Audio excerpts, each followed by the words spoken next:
સાથેનું બજેટ આપણે મંજૂર કર્યું છે, કેટલો સુધારો છે, કઈ કઈ મહત્વની બાબતો માટે જોગવાઈ કરવામાં માનનીય પ્રભારીશ્રી, મેયરશ્રી, ડેપ્યુટી મેયરશ્રી, નેતાશ્રી, કોર્પોરેટરશ્રીઓ, ધારાસભ્યશ્રીઓ, માનનીય કમિશનરશ્રીએ જે 10,801 કરોડનું જે બજેટ મૂક્યું હતું એના ઉપર અમારી ટીમે ચર્ચા વિચારણા કરી અને આજ રોજ અમદાવાદ મહાનગરનું 12,282.83 કરોડનું એક રેકોર્ડ બ્રેક બજેટ આજે સ્ટેન્ડિંગ કમિટીએ બરાબર રજૂ કર્યું છે અને એની અંદર જે સુધારો છે, જે કમિશનરે મૂકેલું બજેટ હતું એની અંદર 1461.83 કરોડનો સુધારો કરવામાં આવ્યો છે.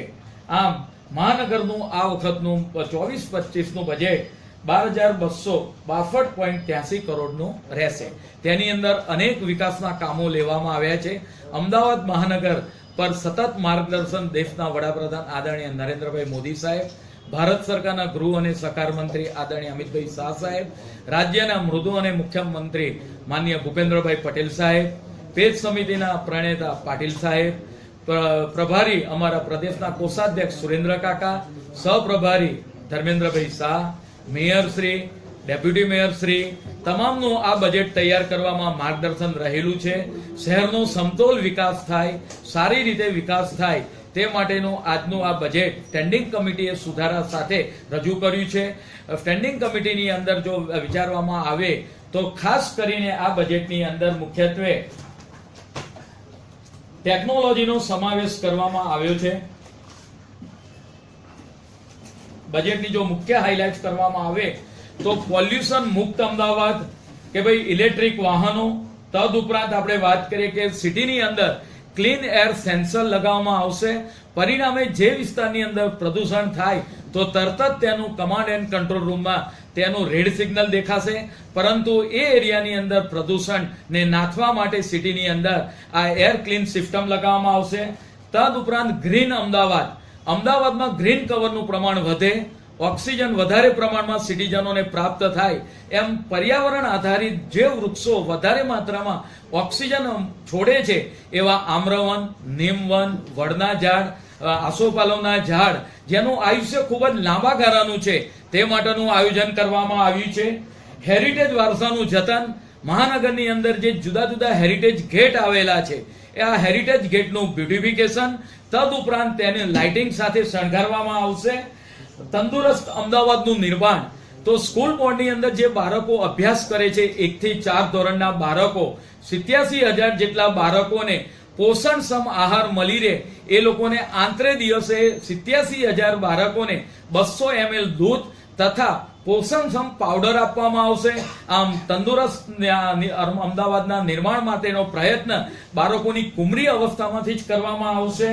ત્યાર પછી સ્વસ્થ અમદાવાદ, અમદાવાદ મહાનગરની અંદર સૌ પ્રથમવાર ફૂડ ભવનનું નિર્માણ થશે અને આ ફૂડ ભવન એ અદ્યતન લેબોરેટરીથી, એટલે શહેરની અંદર જે ડેરી ઉદ્યોગની પ્રોડક્ટ હોય, ફરસાણની પ્રોડક્ટ હોય, મીઠાઈની પ્રોડક્ટ હોય, તદ ઉપરાંત બીજી કોઈ પણ ફૂડને લગતી પ્રોડક્ટ હોય, ઇવન અમે ફળ અને શાકભાજીનો પણ સમાવેશ કરવામાં લઈ લેવામાં આવ્યું છે કે ભાઈ ફ્રૂટની અંદર પણ જો કેમિકલની અંદર પકવ્યા હોય તો એનું પણ રિઝલ્ટ મળશે. આમ તંદુરસ્ત અમદાવાદનું નિર્માણ થાય, લોકોનું આરોગ્ય જીવન સાચું રહે એ માટે અદ્યતન ફૂડ લેબોરેટરીનું પણ આયોજન અને ફૂડ ભવનનું આયોજન કરવામાં આવ્યું છે. સ્વચ્છ અમદાવાદ માટે ઝોન કક્ષાએ સ્વચ્છતા હરીફાઈ રહેશે. પરિણામે એક ઝોન બીજા ઝોન જોડે, એક વોર્ડ બીજા વોર્ડ જોડે સ્પર્ધા કરી રહે એટલા માટે સ્પર્ધાનું આયોજન કરવામાં આવ્યું છે. સ્વચ્છતાનું પ્લાસ્ટિક મુક્ત અમદાવાદ, અમદાવાદની અંદર જે આ પ્લાસ્ટિક છે એ પીરાના ડમ્પ સાઇટ પર જતું હોય છે, તો આ પ્લાસ્ટિક વોર્ડની અંદર પબ્લિક ગેધરિંગ પ્લેસ ઉપર તેનું ક્રશિંગ થઈ જાય એ માટે ક્રશર મશીન મૂકવામાં આવશે. ડિજિટલ અમદાવાદ, વિવિધ એપ્લિકેશનનું નિર્માણ, પાર્ટ પ્લાન હોય, બીયુ હોય, આવા એપ ફોર્મ હોય, તો ડિજિટલ અમદાવાદ માટે વિવિધ એપનું નિર્માણ કરવામાં આવશે. થર્ડ આઈ, સમગ્ર અમદાવાદને કેમેરાની અંદર આવરી લેવામાં આવશે, એટલે કોઈ પણ ઘટના હોય અથવા તો કમાન્ડ એન્ડ કંટ્રોલથી સમગ્ર અમદાવાદનું મોનિટરિંગ થઈ શકે એ માટે અલગ અલગ જગ્યાએ કેમેરા મૂકવામાં આવશે, જેને અમે થર્ડ આઈ નામ આપ્યું છે. અર્બન હાઉસનું નિર્માણ, અમદાવાદ મહાનગરપાલિકા એ મોટામાં મોટી નગરપાલિકા છે. મીઠાખરી ખાતે 2 ટાવર અર્બન હાઉસના બનશે. પરિણામે બધી જ facility under the one roof, કે ભાઈ પાર્ટ પ્લાન કઢાવવો હોય, બીયુ લેવી હોય, ટીપીનો અભિપ્રાય હોય, આ બધી જ પ્રક્રિયા પરિણામે જે પબ્લિકને અલગ અલગ જગ્યાએ ફરવું પડે છે, ફરવું ના પડે. મીઠાખરી ખાતે અર્બન હાઉસ બનાવવામાં આવશે. વોટર ક્રેડિટ, કે જમીનમાં પાણીનું પ્રમાણ વધે એ માટે વોટર ક્રેડિટનું આયોજન છે. પરિણામે ઠેર ઠેર ઠેકાણે પર્કોલેટિંગ વેલ બનાવવામાં આવશે અને પરમોવેબલ પેવર બ્લોક લગાવવામાં આવશે. એટલે પાણીનું ગેધરિંગ છે સિટીમાં ચોમાસા દરમિયાન થાય નહીં અને સીધું જમીનની અંદર ઉતરે એ માટે પર્કોલેટિંગ વેલ તથા પરમોવેલ વેબનું આયોજન કરવામાં આવ્યું છે. કાર્બન ક્રેડિટ મેળવવા માટે જે આપણે અગાઉ વાત કરી તેમ અલગ અલગ પ્રકારના વન ઉભા કરવામાં આવશે કે જે કાર્બન ડાયોક્સાઇડ વાતાવરણમાંથી લઈ લેશે અને ઓક્સિજન મુક્ત કરશે. આત્મનિર્ભર ભારત, ગામડાના લોકો જ્યારે ગામડાની પ્રોડક્ટ શહેરમાં વેચવા આવતા હોય ત્યારે તકલીફ ઊભી થતી હોય છે. એ લોકોને પ્લેટફોર્મ પૂરું પાડવા માટે ગામડાના લોકોને કોટેજ ઇન્ડસ્ટ્રીની વસ્તુ હોય, ગ્રીમકોની વસ્તુ હોય, તદુપરાંત સિઝનલ ધંધો કેરી કે આ બધા સ્ટોલ કરવા હોય તો આત્મનિર્ભર ભારત અંતર્ગત પૂર્વ અને પશ્ચિમ પટ્ટાની અંદર જે હાલમાં અમદાવાદ હાટ છે એવા 2 ભવનનું નિર્માણ કરવામાં આવશે. એમ્યુઝમેન્ટ પાર્ક, બાળકોના રમતગમત માટે અમુક વિસ્તારની અંદર, અમુક ઝોનની અંદર એમ્યુઝમેન્ટ પાર્ક આવેલા નથી.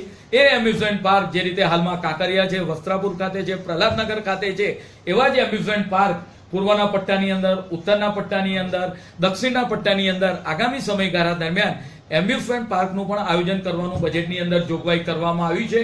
આમ આજે જે સ્ટેન્ડિંગ કમિટીએ જે બજેટ રજૂ કર્યું એ શહેરના આરોગ્ય માટેની સુખાકારી માટે, શહેરને પોલ્યુશન મુક્ત કરવા માટે કે સ્વચ્છ હવા મળી રહે, તદુપરાંત ગ્રીનરી વધાર કરવા માટે, તંદુરસ્ત ભાવિનું નિર્માણ કરવા માટે અને જે ઇન્ફ્રાસ્ટ્રક્ચર છે, રોડ, રસ્તા, ગટર, આ બધી જ સુનિયોજિત આયોજન કામકાજ થઈ શકે તે માટે આજે